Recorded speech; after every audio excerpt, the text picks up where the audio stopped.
whether it's in a tire so big that it's falling over directly in the ground or becoming overgrown inside a bucket container like this. There's a way for everybody to grow basil right at home, 100% organic, super simple, easy, and affordable, and that's what we're going to be talking about today. Let's get to it.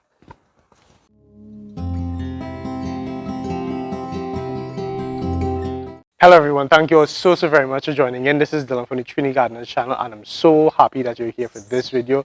Today we're continuing our series on starting a herb garden, starting a seasoning garden, and we're going to be continuing with a plant that's a little bit less known in Trinidad, but it is very much something that's picking up and it's becoming more and more in use. This is basil or basil, it looks like, and it is used to make a lot of really cool sauces. The most important one being pesto. So if you're somebody who's really into Italian cuisine, you like to have pizza or you like to have your Parmesan marinara and that kind of those kind of sandwiches, then basil is a plant that you're going to be interested in growing in your garden because it's something so simple and it somehow has there's an idea that to get basil you need to go into the supermarket and buy it because it's some foreign fancy plant that you can only buy it because it came from somewhere far away, and that's the furthest thing from the truth. And in fact, this is one of the easiest plants you can grow in your garden, and there's a huge bunch of medicinal properties to this plant here.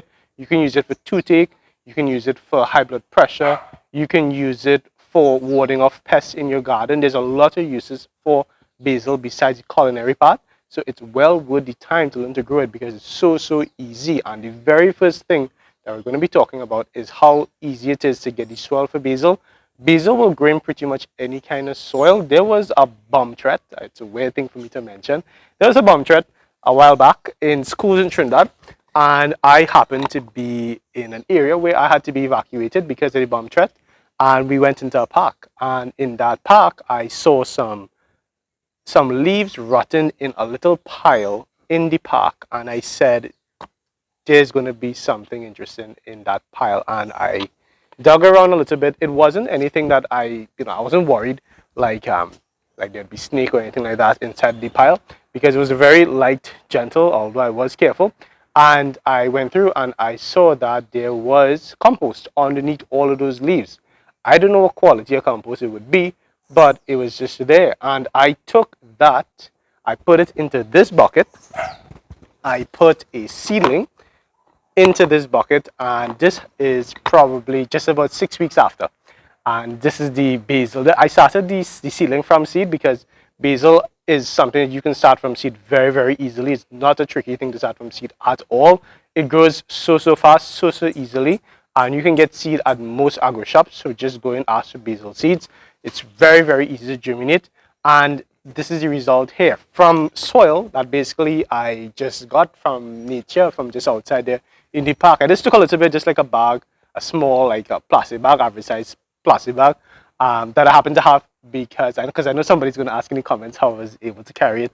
I just had my lunch bag with me, and I just put the soil inside of there. It was very just random, just a random experience. But now every time I see this plant, I remember that we had a bomb threat and nobody got bombed up. So I'm really thankful for the plant and for the experience and for the basil that came up, because now I can use this basil in my kitchen and in my garden, to be honest. And it's such an easy thing to grow. So the soil for your basil, use whatever you have access to. So that's your garden soil. That's the easiest thing. Whether you have a bit of backyard or you have space by your neighbor that you can go and ask for some soil, or maybe on the way to work, there's an abandoned piece of land where you know you're not going to get in trouble. So just go take a few handfuls, like just a bucket full of soil, and put your basil, plop your basil down inside there. And from there, you're going to start your herb garden with your basil. And that's going to be something that is a really good investment because you're then not going to have to buy basil should you want to use it in your kitchen or in your garden or in your life in any way or any form. For sunlight, basil doesn't require very much at all, but it can tolerate a whole lot. So if you can give it minimum 4 to 5 hours of sunlight, that's perfect. Your basil is going to be really happy and it's going to survive really well. If you're unable to do that, then try to give it as much as you can, right? Even if it's not like full on sunlight, like you have it maybe on your windowsill and it maybe gets like 2 3 hours of direct sunlight, but it gets some kind of dispersed light, like light that's not really direct, but it does get some light, then try it. Basil is very, very resilient. This plant grew so easily without me even trying. I've transported this plant all over the place, just showing it to some of my friends because it's such a cool plant, and it's just really, really good. It's really, really good plant to grow. This is the Genovese basil. There are other types of basil, one that's used in Hindu ceremonies. Well, it's called holy basil, and I think the Hindi word for it is escaping me right now. But that's another type of basil, and it's entirely edible, holy basil. And this one is also edible, although I'm not a huge fan. Eating, like it's fine. You can put it in a sandwich, cheese sandwich, really, really good. One of the best things you could do, just get some creme fraiche if you have access to that, some bread, creme fraiche, tomato, basil, some cheese, really good sandwich right there. And for me, it's a bit too kind of minty, the taste, so I'm not a huge fan. I think just like that, but you absolutely can. And it will just continue growing more leaves. One of the secrets to having more basil is to keep on controlling the growth. So right now, this is an example of a basil that I let go out of control and it's just growing higher and higher. Now, what you would do if you want your basil to get really nice and bush out, because that's the idea, to have something that's really nice and bush out, like the one I showed you with the tire. So, what you do is at the very top there, because at the very top, the basil wants to go to seed, right? So, I don't want the basil to go to seed unless my plan was to have seeds from this. I don't want seeds because I have a lot of seeds. So, I just want this to just give me basil leaves. So, what you do is at the very top, anywhere you see tops like that, and actually there's a tiny little muffy thing at the top there. That's where the flowers are going to come out and eventually you get seeds.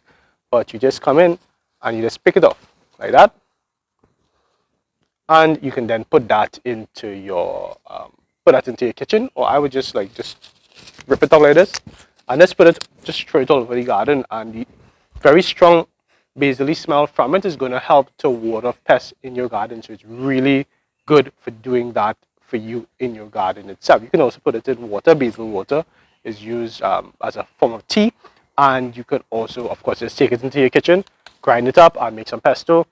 Put it on your pizza, put it in your sandwich, and use your basil. There we go. In terms of fertilizer, I would never fertilize a basil unless I really, really felt like I need to. Sorry, I thought that was a lizard. I really would not fertilize basil because I just don't think it's necessary. It grows so well. This has nothing, like I didn't even put worm castings on this, and it's growing fine. It's growing entirely fine. It's so fine that I have to like check the height on it. Normally what I'd do is I'd see how high I want the basil plant to get. Like this is a bit top heavy because of how tall it was getting. And now I'm just controlling it here, and it is so much better off now. Right? You're going to see some leaves getting little spots and stuff on it sometimes. This little bacteria that we have is completely fine. You just rip off the part with the bacteria and just use the rest of it. Or if you just stick out that individual plant, but don't get too stressed out if you see that happening, because leaves do tend to get sick after some time because they get old. The plant isn't meant to keep the same leaves that it started with for the entire life. Some plants, the leaves will just automatically shed off. Some you help it to shed off. But the point is the plant will continually produce because the roots are growing really, really well. Now, in terms of watering your basil, basil is a Mediterranean plant. It comes from that very arid condition. So that means it likes to have a bit of dryness to it, right? So you don't want your basil to be too wet. You don't want the roots or the feet of the basil to be very, very wet.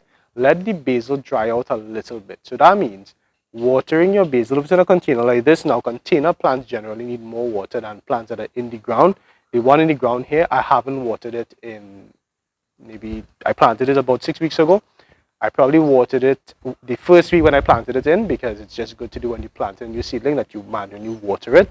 But after that, I haven't watered it because we've had a few sprinkles of rain, and I think that's more than enough for the basil because it doesn't want to be too wet. This only container, which you generally would water more, I water it maybe once a week if I need to. Rain has been falling, so I haven't really been watering it, but generally I would water this maybe once a week. I do not want this basil to get too waterlogged. That will cause more stress than anything. That's probably the number one reason why Amazing. That's probably the number one reason why people will kill their basil plant is by watering it every day. That's really not necessary. Even if it's in a container, even if the place is really hot, just the basil is going to be fine. The only time you would water it more than once a week is if you come in, you look at the basil and the leaves are all drooping down. Leaves are all drooping down and you feel it. It doesn't feel nice and thick and kind of leathery, but it feels really silky and thin. That's when you water. And doesn't matter if that's every day, then you water every day if it looks like that. But I guarantee you it's not going to look like that. Basil is very, very heat and drought tolerant. It's really something from that sort of Italian, that Mediterranean side. You see the southern Italy, Palermo, that kind of area. That's where this is from. So it really isn't something that you need to worry too much about when it comes to watering. And the very final thing I'll tell you about basil, about growing your basil, is that you can propagate this plant, which is amazing. Now, what propagation is you basically take a bit of basil. Maybe I'll take this much here. Okay, that's a very thick stem, so I'm not going to do that. If it's so hard to come out, then don't try to propagate that. Take something a bit easier. So, for instance, I have a smaller stem over here, right? So easy that came out. All you would do is just take off the under leaves like this. There you are. A bit more, just like that. And just like you would a tomato sucker, you take this and you put it in a bit of water, and within a week to 10 days, change your water every 2 days. You're going to see little roots coming out from here, and then you have a new plant, and that's what propagation is. So basil is something you can definitely propagate, and you can create a lot more plants, which is why it's so easy to have a garden full of basil. And I'm telling you, the smell, the scent, and the medicinal purposes of the basil is well going to warrant you taking that step and having that part of your garden, that part of your seasonal garden, becoming a bit more dedicated towards a herb like basil, and it's really going to be rewarding. I'm sure you're going to thank me for it later. And that's how just easy and simple it is to grow basil right in your gardens for so little effort, and something that'll be so rewarding and so perfect for you and help you to become more self-sustainable, to become better in your food security, and provide and take care of yourself and your families. Remember that you can follow us on Instagram, TikTok, and on Facebook to see more content coming to Trinity Gardener's Garden.